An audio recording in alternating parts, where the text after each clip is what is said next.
Kyries, Kyrie, Kalosirthale, sto at the center. Sas Efkaristopoli, pu iste edo apotsi. That's the most difficult thing I'm going to do tonight. Once that's out of the way, I'm talking about what I know about. Thanks for coming, everybody. It's not a particularly nice night to come out, I know, but thanks for coming anyway. My name is Pat Yale. I've lived in Turkey for the last 18 years, most of that time in Cappadocia. Very recently I moved to Istanbul. But I was a travel writer for Lonely Planet for Turkey, so I had the great good fortune to be able to visit virtually everywhere in the country. And then I became a travel writer for a newspaper, and every Sunday I would produce their travel page. So I've had a great opportunity to experience a great deal of Turkey, possibly more than most people, I would think. And I'm going to talk to you, first of all I'm going to talk a little bit about who Gertrude Bell was, just in case there are people who really don't know, because it is true, her name is not well remembered anymore, even though before the First World War it was she and not Lawrence of Arabia that was the famous person. But he has eclipsed her since then, partly because of that wonderful film. So Gertrude Bell, this is her as a young woman. Her whole name was Gertrude Margaret Lothian Bell. Lothian was the name of her grandfather, who started the chemical and steel and iron businesses in Middlesbrough. Became incredibly wealthy. She came from one of the 6 richest families in England, which is, in a way, why she was able to do all the travelling she did, because there was family money to support her. She was born in Washington, in what was County Durham then, in July of 1868. The Washington thing causes some confusion. I've seen her described as Anglo-American, which is presumably because people don't think that there could be a Washington also in the UK. She travelled extensively in the Middle East, in particular in the period before the First World War, when she explored most of the areas that are what we now call the Middle East. Syria, Jordan, Israel, Saudi Arabia, all those places, although at that time they were all just part of the Ottoman Empire, they were not those individual countries. She wrote several books, including 2 that are specifically about Turkey. Unfortunately, she didn't write any books about Greece, so that limits, to some extent, what we know about what she thought about Greece. She visited Turkey at least 8 times between 1889 and 1914. I say at least 8 times because the sources I used for researching her were her diaries and letters that have been put online by Newcastle University. But diaries and letters are slightly unreliable because it is possible that she made other visits that she did not record, that she didn't write home about because there was nothing particular to say. But I know that she made at least 8 visits to Turkey, and she visited Greece at least 5 times. Well, I've put 5 times, at least 6 times, between 1898 and 1914, including spending 1 month in 1899 exploring particularly the Peloponnese in this month now, so she was here for Easter. She was a friend of Lawrence of Arabia, and despite what that film, Queen of the Desert, will tell you, she did not meet him in Damascus, she met him in Turkey. She met him on the border between Turkey and Syria, where there is an archaeological site that is 2/3 in Turkey and 1/3 in Syria. And Lawrence of Arabia was a very young archaeologist there when she met him. She was 20 years older than him. She was inclined to snub him, and there's a very fine passage that Lawrence wrote in a letter home about how they put her in her place by correcting her with all the things she said. I won't show Karkamış because I'm going to talk mainly about Aegean Turkey. But during the course of my research, I went to Karkamış. I was not allowed to go to the actual archaeological site, even though Italian archaeologists are working there again. But because it's on the border, of course, it's a military zone, it's not safe. I stayed the night with the archaeologists, and while they were digging, I spent the afternoon washing Hittite pots with Syrian refugees. So it was a very worthwhile experience, even if I couldn't actually set foot on the site, where they've actually dug up the house that Lawrence of Arabia lived in when he was there. So yes, she spent 1 month exploring mainland Greece in the spring of 1899, when she was obviously still quite young. She was 31. She had had one failed love affair with a man that she'd met in Tehran, who her parents would not allow her to marry because they thought he was a gambler. And 1 year after they refused their consent for a marriage, he fell into a river in Iran, contracted pneumonia and died. So that was her first love affair. She was not lucky in love. She died in Baghdad in July of 1926 and is buried there. Her grave is still tended to this day. It is believed that she committed suicide. She took an overdose of sleeping pills. Of course, if there's no note and nothing else to confirm it, you can't say 100% she committed suicide, but it is my opinion, from what I read, that she almost certainly did. Now I'm going to talk to you a little bit about how I fell into the Gertrude Bell project that consumed 2 years of my life. It was a very fortuitous thing. It's amazing to me how something so little could open up such a huge world to you.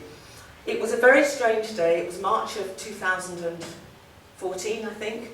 I was in Istanbul. I'd gone into Gulhane Park, which is beside Topkapi Palace, and I'd been bitten by a golden retriever that had always been very friendly before, and I had had to spend the entire day running around Istanbul trying to get a rabies jab and sort everything out. It was 4 o'clock in the afternoon. I was walking down Istiklal Caddesi, the big pedestrianised main street that some of you will know, and I saw that the Koç Institute for Anatolian Civilization Studies, something like that, was having an exhibition about something called Nazlı's guest book. Nazlı was the daughter of Osman Hamdi Bey, who was an Orientalist artist himself. He was an archaeologist. He was the man who founded the Istanbul Archaeology Museums. He's a very important man. And as I was just casually looking around, I noticed Gertrude Bell. We don't know when she made this entry, but it was probably July 1907. And in the guest book she'd written, "The most exalted seat in the world is the saddle of a swift horse, and the best companion for all times is a book." And this was, I think, an Iraqi poet. You should take this from an Iraqi poet. And what this said to me was, to visit Osman Hamdi Bey in his home, you wouldn't be on a first visit. You have to have been probably on a second or third visit, even if you are a well-connected, well-known person. And that made me wonder a little bit about what else she might have done in Turkey, because I did know that she'd been to Cappadocia, which is where I lived, because I'd seen photographs of hers there. And then I visited this church near Aksaray, which is in Cappadocia. It's on the western side of Cappadocia that most people don't visit.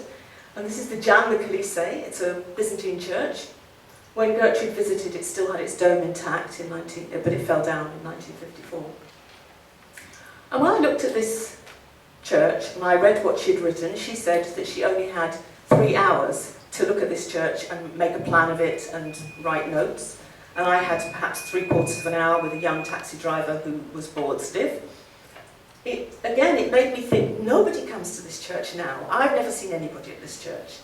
And she was here over 100 years ago. So there must be a bit of a story that I'm not aware of. And then I found this picture in a book. It was a book that Gertrude had written with an archaeologist called Sir William Ramsay, called The 1001 Churches. And this is a picture of a building in Konya, which is a city in the middle of Turkey I thought I knew really well. And it's a building that started life as a Byzantine church, was converted into an Ottoman masjid, and then had a clock tower added to it. And all I could think was, I've never seen that building, I've never heard any whisper of that building, I have no clue where that building was. So I went on Twitter, which is a marvellous thing for things like this, and said, does anyone know anything about this church? Back came somebody telling me that this was the church at St. Amphilochius, and that it was blown up in 1921. And at that point, I knew there was a story. So I went onto the Newcastle University website and read all Gertrude's diaries and letters and photographs that related to Turkey, And on a map of Turkey, I marked every single place that I could identify that she'd visited. Then I joined all those places up and created this route that I'm showing on the map here. Gertrude never made this journey. This is a culmination of all the places she went, linked into one route so that I would be able to follow it. So I started over in what people will know of as Smyrna, Smyrni, Izmir, over on the far western side. I came right down the coast to Bodrum. I mean, who knows that Gertrude Bell went to Bodrum? Then I came inland all the way as far as Konya, Karaman, came down to the Mediterranean coast, travelled all the way along to the Hatay, which is the part of Turkey that goes down into Syria, then travelled all the way as far as Cizre on the border with Iraq, and then travelled all the way back to Konya via Diyarbakir and places like that, and then took the train, as she would have done, up to Istanbul, then Constantinople. I thought this journey was going to take me 3 months. It actually took me 7 months. And I was very lucky that I did it when I did, because within a few weeks even of me finishing, I think it would have been impossible then to do some of what I did in the East. The security situation had declined so badly. But I'm not going to talk about the eastern part of the trip, even though it's the more interesting part of the trip, because I think I don't know who knows what about Turkey. I think it's easier to talk about the western side, where she and I visited a lot of Greco-Roman sites. So I'm going to talk about those, and then come back to talk about Greece for a bit. So Gertrude came to Turkey in 2 different ways, and she sometimes, after the Orient Express started operating, she sometimes came by train, but she also sometimes came by steamer from Marseille. That was a very popular route across the Mediterranean. And she would arrive in Izmir. So she made 4 visits to Izmir, and she stayed in 3 different places. A hotel that was lost to the fire in 1922, that I'm sure all of you know about. Once in a farm, a sort of experimental farm in the countryside that, as far as was possible to ascertain, has been drowned by a dam. And once in Bornova, in a house that still survives. So this is merely to show, I mean, you can still travel around Izmir, Smyrna by boat, even though not many people arrive. And this is what she would have seen, not the modern city that people see now, not a particularly beautiful city, Izmir, but all of this waterside was more or less destroyed by fire in September 1922. Now this is the suburb of Bornova, which is quite important to the story of Gertrude in Turkey. Bornova, at that time, it's now a suburb of Izmir. It's where the university has all its campus and offices. At the time, it was a slightly separate place. It had its own station, so the station has now been converted into a lot of cafes. But Bornova was where most of the, what we would call now, expat community lived. Most of the houses there were built by people of British, Dutch, German, Italian origin. I was lucky enough to arrive in the wisteria season. It was absolutely stunningly beautiful. And this is the administrative headquarters, the rectorate of Izmir University, but was in fact, if you look at it and you try and ignore the side bits that have been added on, this was the house of the richest, most powerful British family in Izmir at the time, that more or less ran a lot of the commerce. They were called the Whittles, and this was their family home. It has been slightly altered in order to work for the university, but it still has fireplaces that very clearly must have been shipped from the UK. So you can still get a sense of what it would have been like, and the grounds are still pretty much as they would have been. But for me, the most wonderful thing was discovering this garden right next door. A lot of these houses that the expats had high walls, so they were fairly private. And this particular house, there's a little gate in the wall, and I was lucky enough to be invited to lunch there. And when you open the gate, you walk into what seems like a little piece of England, really. I mean, to me, it's like Osterley Park, which is a park in West London, which I went to a lot as a child. But it is in Izmir. And it was owned by one of the Whittles, and he was a man who cultivated tulips. Gertrude was very interested in flowers, and so she walked and talked with him in this garden about tulips. And towards the end of my visit, the family said, would you just like to see inside the house? And we went inside the house, and there was a long dining table, and at the end of it there were two portraits, and they were copies, because the originals are lost, copies of portraits of the original Whittles who came from Liverpool to start their life in Bornova. And in Gertrude's diaries there is a perfect description of that room with the dining table and with the portraits of the original Whittles, Charlton and Magdalene. So that was the day I decided to leave Izmir. I'd been there for 2 weeks. It's quite a difficult city if you're interested in the 19th century, because most of the 19th century things have been demolished. But that day I felt like I had actually walked where Gertrude walked. There was no doubt about it, so I could move on. I'm sure everyone here will know that this is Ephesus. Gertrude went to a lot of places in the Western Turkey that everybody goes to. Even at the start of at the end of the 19th century, Ephesus was a major tourist attraction.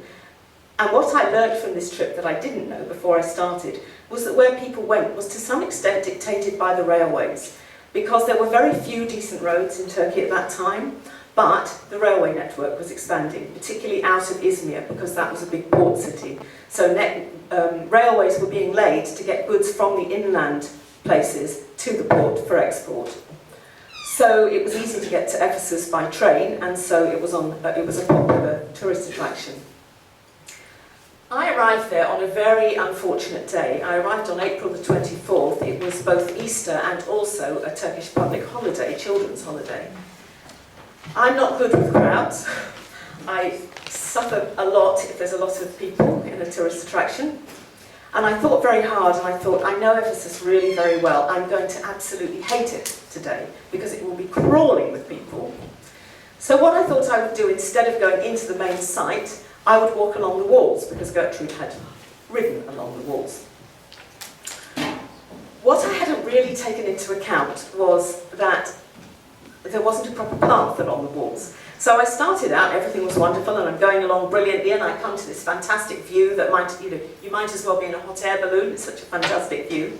And I was absolutely happy and excited, and the person who'd brought me up to the walls had said, there is a point when they've fallen down. And at that point, I think my attention must have wandered. So I thought he'd said, you climb over the fallen rock and the path is on the other side. So I climbed over the fallen rock and found no path on the other side. And I could not find any path on the other side, and I walked around so much that in the end I couldn't find the way back either. And on the far side of the wall there was a howling gale so strong I actually thought that if I crossed over it I might be blown over. And the day was going on, because it's April, not a very long day at that time of year. And it seems ridiculous that this should have happened to me in Ephesus. It's the only time in my life I have ever had to phone and ask for help. It got to 5 o'clock and I thought, well, you've got two choices. Either you phone Osgur, who told you to come up here, that it was an easy walk, and say, I'm lost, Osgur, and I don't know how to get back down, or you're eventually going to have to phone the emergency services, and they will say, did you bring a map? Did you bring a compass? Did you bring supplies? And I will have to say, no, I did none of those things, and look a complete fool. So I phoned this guy, Osgur, who is my ultimate hero, and half an hour later, I can see him climbing up the rocks to take me back down. To be fair to me, even with him with me, the path back down was extremely difficult. So when he said it was an easy walk, I think that was not quite true. And when I reread Gertrude's diary, she had gone down at the halfway point. I assumed because she wanted to get the train back. Now I realise it may have been for the same reason, that the wall had fallen down and there was no path to continue. Okay, so this is Bergamo, one of the most fantastic theatres that you're ever going to see. I mean, it's actually vertigo-inducing. It's so steep that when you look down on it, you're at a very strong angle there. Following someone else's footsteps is a strange sort of experience, because basically for 7 months I gave up my life and did what Gertrude had done. Every day I would get up, open her diary, see what she'd done, and do that. And sometimes it had some very interesting things. So I was in Bergamo, I wasn't particularly well, and I sat down to blow my nose and read the diary entry, and unbelievably it said in her diary that she had also had a cold on that day. So it was extraordinary how those things could happen to me. This is the temple of Artemis at Sardis. Sardis was a site where the first coins were minted, and it was a Lydian site. These days, most people don't go anywhere near this Temple of Artemis because it's kind of separate from the main site where a huge synagogue has been excavated and a building has been completely reconstructed. So most people only go to that and miss this Temple of Artemis. But in Gertrude's day, that had not been excavated. So it was the Temple of Artemis that was most interesting. But one of the things I became aware of on this trip is that you have to be very careful when you go to an archaeological site. It's easy to assume, as it is now, is how it was 100 years ago. But in fact, there's been 100 years of archaeological work since then. So, for example, there is now a little Byzantine church against one of those columns at the back. I can see that, but in Gertrude's day it was still buried beneath mud, so she wouldn't have seen it. So you have to be quite careful not to make assumptions about what was and what wasn't visible. So Gertrude went to these very well-known sites that everybody still goes to today, but she also went to some extraordinarily unknown sites. So this site here is a place called Blandos, near Ushak, which is quite inland. But Ushak was an important trading point, so there was a good railway line. She came here by railway, she stayed the night in the train compartment, and then she walked for half an hour in the rain and the wind to get to this site. I swanned up with a taxi driver in Ushak who had no idea where this place was. I was frequently being driven around by taxi drivers who had no idea where it was I wanted to go. But it was a wonderfully romantic site. It's actually set on a promontory, so all around it is a gorge. And there's absolutely nothing there. There's no litter, there's no people, there's no nothing. And it has a slight air of Stonehenge about it to me. So I absolutely love Blandos. Now, this is one of my very favourite sites in Turkey, which also was, until recently, very under-visited, although the government is preparing it to be a tourist attraction, so more visitors may come. It's a place called Stratonikea, near Milas, and the reason that this is so particularly beautiful is because it was a Greco-Roman town, and then later on in the 18th century, it became an Ottoman village, and they built the houses and the shops and everything else out of the old stones from the archaeological site, so that they all sort of blend into each other. The streets blend in, the houses blend in, and particularly in autumn, there's a lot of plane trees. It's absolutely beautiful from the colours of the trees. So for those reasons, I especially love that particular site. And here you can see one of the columns just lying there. And in front of every house, there's somewhere for someone to sit, which is obviously a piece of archaeological material. So you imagine the ladies sitting on their steps, talking to their neighbours, all sitting on their archaeological bit. It was emptied in 85 or 95 because they've built a lignite mine nearby. Now, this is the site of Lagina, which is very close, and in fact there was a sacred way that linked Lagina and Stratonikea. Lagina was the religious centre. It was actually a temple to Hecate. And Hecate, as I'm sure some of you will know, is a goddess of the night, of crossroads, of black magic. And there are very few temples to Hecate. In fact, there are no other known temples to Hecate in Turkey. I don't know if there are in Greece. Again, it's a very under-visited site that Gertrude went to. Sorry, that's out of sequence, so I'll come back. The night that she went to Lagina, she stayed in a beautiful Ottoman house that does survive to this day.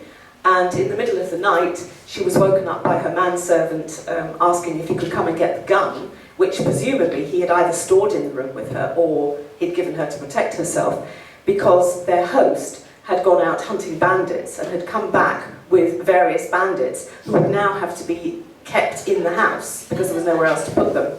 So it gives you an idea of the sort of, not the world, I mean this is Aegean Turkey, this is where thousands upon thousands of tourists would be in normal years, but in those days it was bandit-ridden with no roads, and that's the sort of situation you might find yourself in. The reason I put this picture up is it's not the same place, but you can see on the left-hand side, this was a very happy moment for me, of one of Gertrude's photographs, and it actually says, photographer Gertrude Bell, subject, Fatu, and Fatu was her manservant. He was a Christian from Aleppo, who she'd acquired in Adana, and he was with her on almost all her travels. She relied on him tremendously. There's, I think, a vaguely mistaken idea that she travelled literally alone. She was the only woman, she was usually the only Westerner in her party, but she always had a guide, a guard as well usually, and people who would put up the tents, cook the dinner. She travelled with a folding bath. But Fealty was the one that she most depended on. He was her regular manservant. And this man over here on the right, looking startled when I say to him, "My God, there's Gertrude's photo," is a man called Mehmet Öztürk, who was a local lawyer, but he's an expert on his town. And in the way of things Turkey, I'd arrived randomly on a Friday morning and said, "I gather you're the expert, can I ask you a few questions?" "Yes," he said, "let's go immediately to see all these places." And I said, "Well, what about, might there not be some legal business?" And he said, "Oh, boş ver," which is Turkish for, doesn't matter, leave it, and all the rest of it. And then we just locked up the office, the legal office, and off we went to look around the sites, the source of the Meander River, for example. But that was out of sequence. This is Bodrum, which I'm sure some of you will have been to, Bodrum Castle. And Gertrude's visit to Bodrum, I think, is very telling of the sort of person she was, because Bodrum in those days was not a holiday destination. It was a remote, swampy place. The prison was still in use as a prison, particularly for political prisoners. And Gertrude stayed not in Bodrum, but in a place nearby called Gülük, where the Whittle family, the Izmir British people, had a guest house, a summer house. So to get to this castle, she had to get up early in the morning, take a boat to the north of the Bodrum Peninsula. It's not totally clear where, but I think Torba. Then she had to walk right the way across the peninsula, which no one would do now. Then in her diary, you see that she visited all the sites that were available to see. She saw the ruins of the Temple of Halikarnassos, she saw the castle, she actually went inside and looked at the political prisoners walking around in the courtyard. She saw the Temple of Mars, she saw the theatre. Then she walked all the way back to Torba, and then she took the boat all the way back to Gülük in one day. Now, she will not have had, the advantage of beautiful, modern, high-quality footwear. She will have been wearing her long dress, and she will have been walking through. She said it was a tough walk, and if Gertrude said it was a tough walk, it was a tough walk. So I think just that one day, when I think of all the millions of people who come into Bodrum in air-conditioned buses, just being whipped in, taken to their hotel and getting out, they would never have any idea of this British woman stomping her way across the hillside and coming down to see all the sights. Again, very famous site, this one, Pamukkale, Hierapolis. It's mainly known for its, I don't know, you can't really call them rock formations, but anyway, they call them travertines. It's, I don't know, fossilised calcium. I don't know what it is, let's be honest. But you see all over Turkey, you see tourist posters of these with pools of blue water, although these days the water is in short supply and has to be controlled, so you can't readily walk in them as you used to be able to. Gertrude, on the day she came here, Gertrude was actually not very well, so she had very little to say in her diary, which is when I come back to. Diaries are a little bit of an unreliable record, really. She had very little to say about the travertines. It was also raining. But she did come up to Hierapolis, the ancient site above the travertines, which tends to get overlooked because the travertines are the big attraction. And yet, as you can see, this is the restored theatre at Hierapolis. I mean, it's absolutely magnificent. And I've noticed that they've done here what Greece has opted to do, which is to stop people actually now wandering right round the site, which I think takes away some of the romance, but on the other hand does mean you can see it instead of it being completely covered with people. It's an incredible site, Hierapolis, absolutely beautiful. And this is where St. Philip was believed to have been martyred. And then I come back to my thing about the risk of thinking that what you see at an archaeological site is what somebody saw 100 years ago, and in fact that is not the case. This is Laodicea nearby, a site where the first time I went there, as far as I could see, there was just loads of stones. There was nothing to understand about it. And when I came back years later, they had imposed a 10 lira ticket price, and I said to the guy very sniffily, "Well, that's a lot of money." And he said, "Well, it's a lot better." And I said, "Well, I doubt that very much." and stomped up to the site and found, true to his word, they had done a lot of work there, and they still are doing a lot of work. And I mean, the incredible work that it takes to put these columns back upright, and then do all the left of it, right of it, to get the capitals right, correctly positioned at the top. Huge amount of work. It's, of all the sites in Turkey, I suppose it's the one that is the most changed and the most improved in the time that I've been visiting. And obviously Gertrude was there as well. Said very little because, again, she wasn't well and it was raining. Now this is Aphrodisias. If I was a rich person and could afford to, I would love to own this photograph. Again, it's about the fact of what you see now and what she saw are different things. When she visited this wonderful site of Aphrodisias, it was still a village that people lived in. In the 1950s, it was discovered by a particularly famous Turkish-Armenian photographer called Aragula, who took this wonderful photograph. And as a result of the publicity that it got, it was decided to move all the villages out of the ruins of Aphrodisias so that it could be properly excavated, which is a very valid thing to do. But I actually like the mixture of the old and the new. I like to see people still living around the sites. But you can still sit on this bench seat under the tree where those men are sitting. And this is the site at Aphrodisias, absolutely splendid site with a gorgeous, great stadium that the first time I saw was completely filled with poppies. Poppies have had to go the way of villagers, unfortunately, as being not helpful to tourism, apparently. The most important thing about the site at Aphrodisias is the ruins of the Temple of Aphrodite, which was then, this is the remains of the Temple of Aphrodite. It was a huge temple, very important temple, later converted into a church, so it's now quite a confusing building to make sense of. Gertrude had her lunch there, so I had my lunch there as well. I think she probably had a nice cooked lunch. I had a muesli bar. And then we're moving on into Konya. Now, Konya is important for Gertrude's life because it is where she met the second love of her life. I think the love of her life. Dick Doughty Wiley. Again, the film The Queen of the Desert would have you believe she met him in Damascus. She didn't. She met him in Konya, where he was the British consul. In those days, there were consuls everywhere that there was significant business, not just in the capital. Dick Doughty Wiley was living in Konya.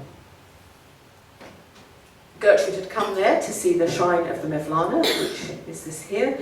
She, in her days in Tehran with the man that became her fiancé, she had translated Mevlana's works, so this was obviously very important to her to see this site. And it's a huge pilgrimage site even today. And last year, when there were no tourists, I went to visit, and there were the only people there were pilgrims, basically. So it's still a very important site. And here is Dick Doughty Wiley, who was, unfortunately for her, already married. And this is his wife, Judith. I always think he looks very spivvy myself, and he doesn't look a particularly dreamboat man. But they didn't fall in love immediately. They corresponded, they met again a few times, but it became, seemingly on both sides, a love affair. Although I think if you added up how many days they actually spent together, it was probably less than 2 weeks.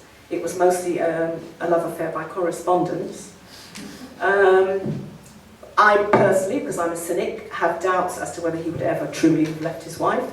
Whether Gertrude would have been able to cope if he had, I'm not sure. Because there were two Gertrude Bells. There was the Gertrude who was the great explorer, but there was also the Gertrude who was a woman of the establishment. When she went back to the UK, she reverted basically, as far as I can see, to a fairly standard Victorian Edwardian lifestyle. To the horror of feminists, she actually campaigned against women having the vote, which seems extraordinary when you look at her life, to think how could she have done that. But she was a man's man, she didn't care a lot for women. Most women are dismissed in her diaries as little women. She didn't have a lot of respect for most women. Okay, this is where I'm going to end talking about Turkey. Binbir Kilise, it means 1,001 churches in Turkish, but in fact there were 28. Binbir is used in Turkish to mean a lot, like we would say 101. It's very important in Gertrude's story because one of the two books she wrote about Turkey is about Bimbia Kalise. She came there the first time and found a Hittite inscription that had not been recorded.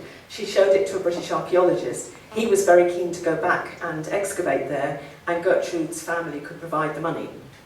So they went back 2 years later together and excavated. And I have seen it suggested that it was the first time that actual archaeology of any form had been done in central Anatolia. Whether that's true or not, I really don't know. But I have seen it suggested that that was the case. But really, it wasn't archaeology as we would think of it. It was mainly clearing away the debris that had accumulated in these Byzantine buildings. This arch is very mysterious. No one knows what it is or why it was there. My taxi driver thought it might be a bus stop. I thought it might be a place for chatting. After going to the east, I wondered a little bit. In the Eastern Syrian Orthodox churches, almost all of them had a smaller structure, very like this, that was used in summer so that you didn't have to pray inside the church where it would be hot, but you could pray outside. So I wonder if that's what that was, but it is officially, no one knows what that structure is. But these are the churches. The 28 churches look mostly like this, and the good news is that they have recently been cleaned out again. Since Gertrude was there, the debris had reaccumulated inside these churches. They were more or less buried again, but recently all that debris has been dug out again, so visitors now can see the churches more or less as she would have seen them. And you can see they're rather fine buildings, early Byzantine buildings from 6th to the 10th century. Okay, so now I'm going to leave Turkey, although as I say, actually from my point of view, the more interesting part of the project was really the East. But I'm going to come back now and talk a little bit about Greece, with apologies that people here will know more than I do about Greece. All I've done is a sort of superficial look at some of what I could in the time. Here's a map showing the route that she took in 1899 when she was here for a month, and she travelled with her father and her uncle. But I think you have to put aside all your preconceptions and think she was riding a horse in the days when women rode side saddle. Later in Turkey, she abandoned that and started to ride astride a horse. But when she was in Greece, she was still expected to be ladylike and ride side saddle. So the diary records her falling off the horse at a number of times. Also, they were, as in Turkey, not roads. So she's often talking about travelling along bridle paths. And sometimes they walked, sometimes they took mules. There were a few trains, they took trains. They took boats sometimes. There were few places to stay. Only the big towns would have any kind of hotel. Other places you had to stay in a han or the home of someone who was prepared to let you stay. In one place they turfed out the archaeologists and stayed in their house. But you will all recognise this, where they did stay, the Hotel Grand Britannia on St Agnes Square. And this is what it looked like in its glory days, at the time that Gertrude stayed there. This is a 1903 picture, but it must have been more or less the same in her time. And while Gertrude was there in April 1899, it was Easter. And this is what she said: "I slipped on some clothes and went to midnight mass in the square, all the town alight and everyone with a candle, an estrade, which I gather is a platform, with an altar in the square, in front of which lots of generals with whom I stood. At 12 arrived the crown prince and princess. Then the patriarch and a company of shining ones in cloth of gold came out of the hotel and said the end of the mass on the estrade." So it was a good place to be staying. So here, of course, is the Parthenon in her first visit in 1898. "Surprise, surprise," she wrote, "much supported by scaffolding." On her next visit in 1899, she said, "Mr. Bell took us up the scaffolding to see what remains of the frieze, an exquisite bit where the procession is stopping." So Gertrude was from a rich family with lots of contacts and so on, so she did often get insights that the rest of us would not get because we didn't have those contacts. In 1907, when she finally came back, the scaffolding had come down and had been moved onto the Erechtheion, so she did see it once without the scaffolding. So this is the Erechtheion, of course. Superb caryatids, her spelling was not always the best. Ionic columns, which I don't really like. But on her first visit, that one didn't have the scaffolding. On the later visit, it did. And being Gertrude, she rushed around. I recorded what she did on one day when she was on a day trip from Piraeus. She visited the Temple of Theseus, Socrates' prison, the Acropolis, the Arch of Hadrian, the Temple of Jupiter, the museum, the Agora, the Temple of the Winds, and a Byzantine church. Most of us would take several days at least to do all that. Freya Stark, who was another great British writer, was very disparaging of Gertrude Bell and said she never stayed long enough in any one place to have anything worth saying. I think of the young Gertrude, that is possibly true. I think the young Gertrude was finding her way, and later on, she knew what she was doing, and she did spend time. She spent 6 weeks at Olympia Coliseo, for example. But as a young woman, she was really a tail-end grand tourist, ticking off the list with the rest of us, carrying a little Murray's guidebook. And that's what she would have done in one day. This is the Archaeological Museum as she would have seen it, and not as it is now, so it gives you an idea of what Athens was like then, before all the development. So the mountains were much more conspicuous and so on. She made many, many visits to the Archaeological Museum, and she was usually shown around by the curator, and she saw the Mycenaean gold. She particularly liked the kuroi. She said they reminded her of the Mona Lisa, the smile on their faces, the half smile.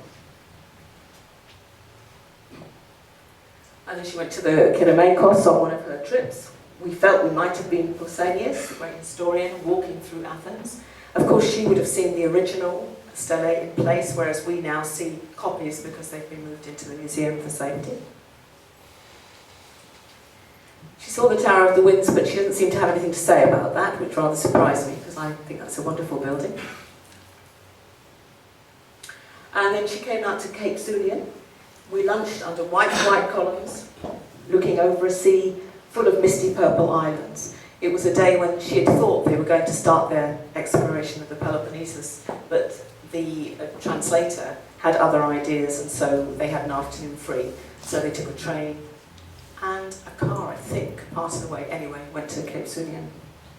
But of course, she would have been able to walk around it, whereas now you're obliged to look at it from a bit of a distance. She doesn't mention, Byron had written on one of the columns. I would have thought that a British traveller would have wanted to see that, but she didn't mention it as being any interest to her. This is the Dundee Monastery, of which she said only interesting 12th century mosaics, which I think seems a fair understatement of how interesting that building is, and I'm sure everybody will be familiar with that. And then she came on to Mycenae, where I went this week and complained dreadfully about hordes of people and school children screaming, and I hated it, frankly. But of course, it's a magnificent site, and I should have gone 2 weeks ago, and it would have been fine.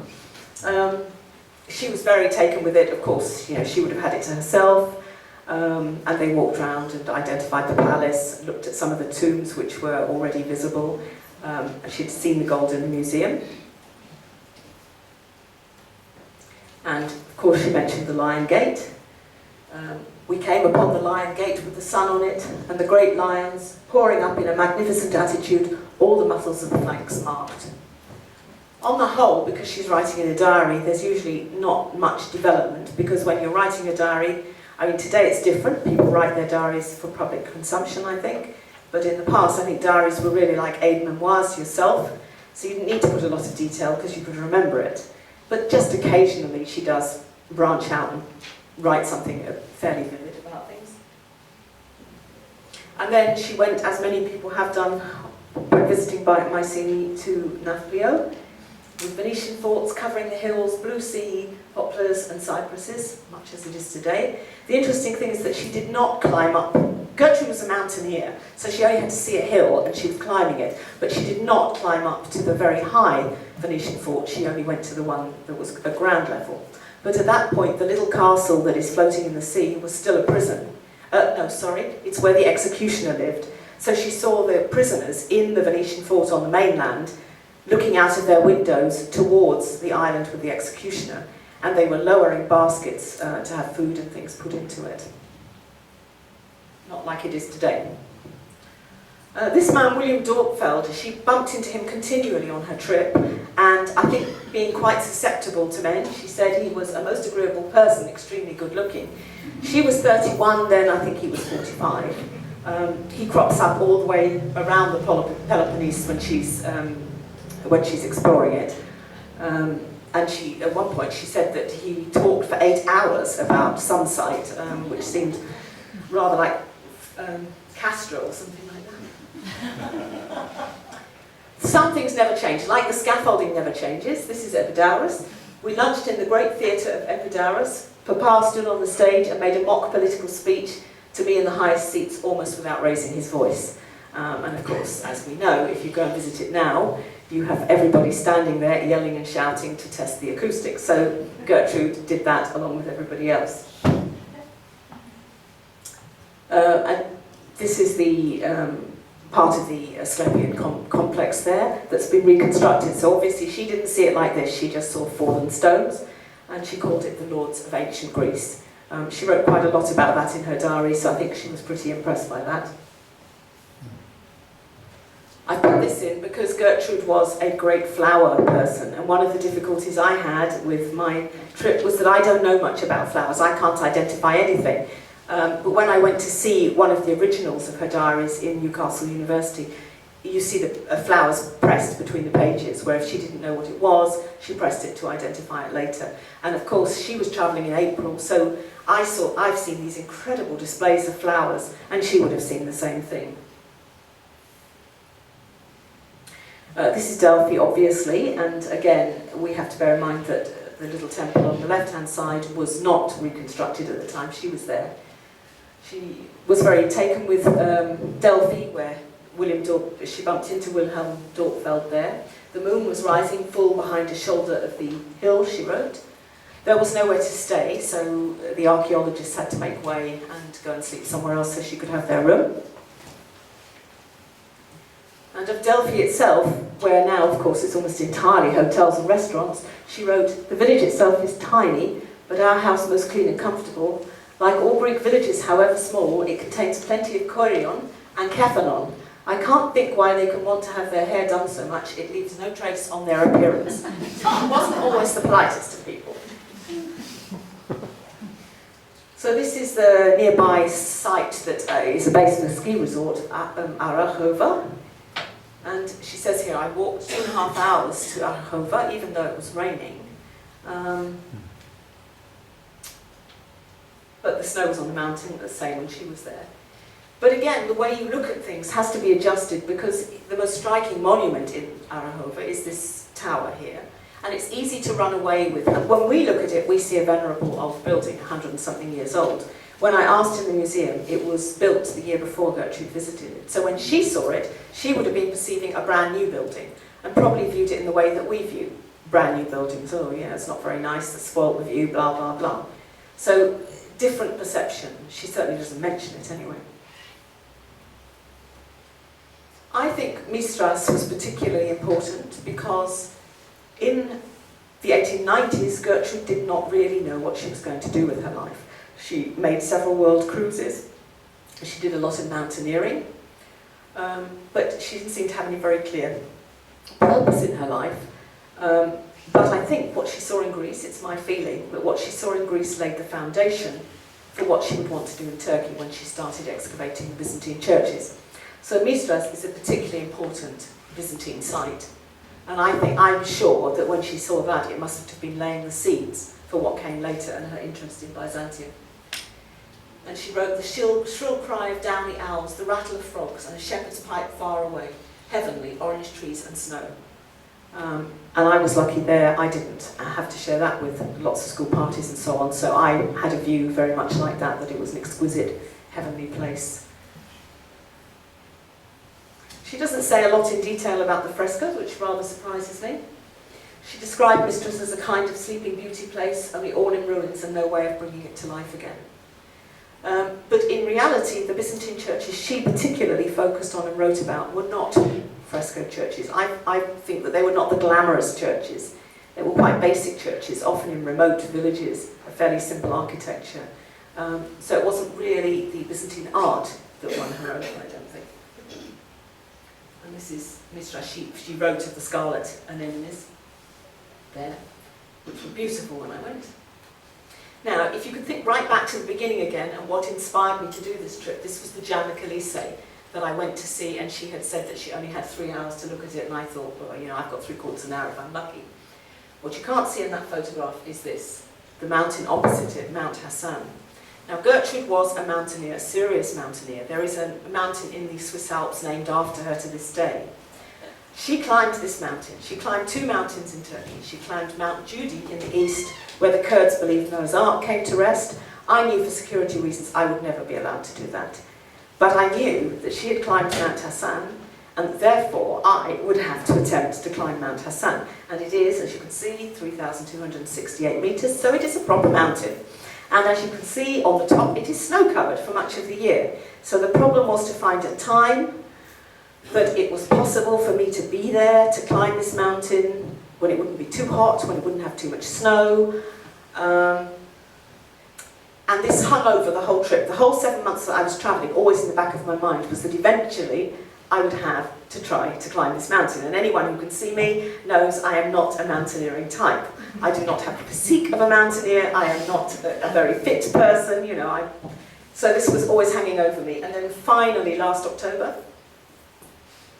I climbed it. Not, I'm afraid, to the very top. This is 325 metres before the top, at which point my guide said to me that he thought that I should turn back. And I wanted to say to him, because I felt fine, no, I want to press on. But I'm very glad that I listened to him, because I thought he knows better than me, I should listen to him. I'm glad I did listen to him, because it was a 10-hour walk. There's no path, there's nowhere to stop. It's a 10-hour walk picking your way over stones. And the last hour back, I was as good as dead. So he was absolutely right at the point that he said to me, you should turn back. I'm glad I did. But still, I got a good long way. Not as far as her, but still. On the top, she found the ruins of a Byzantine church.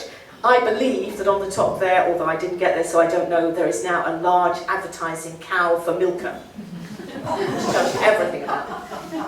But I want to finish this talk, and thank you for listening so patiently, at the grave of Dick Doughty Wiley. Dick Doughty Wiley, who I believe to have been the great love of her life, died at Gallipoli. He came ashore, was shot through the head, and he was buried where he fell in a cemetery all on his own at Sedlbaya on the Gallipoli Peninsula. And I went as my last act, really, in homage to him for her. Forgot to take any flowers and had to leave that rather paltry wildflower. Dick Doughty Wiley was a military hero, and he won both the Victoria Cross from Britain and the Order of the Mesjid from Turkey, so he was seen as a hero on both sides.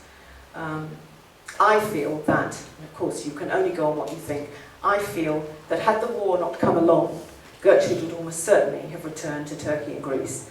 The war marked a break for her totally, as it did for so many people. She lost the love of her life.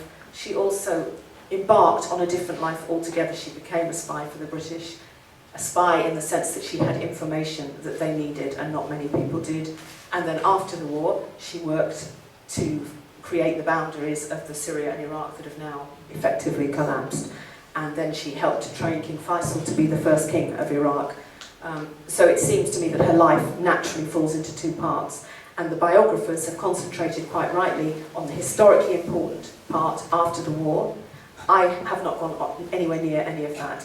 My focus has been on trying to discover the young Gertrude, the woman, what she was as a younger woman, how she became the great Gertrude Bell. Thank you very much.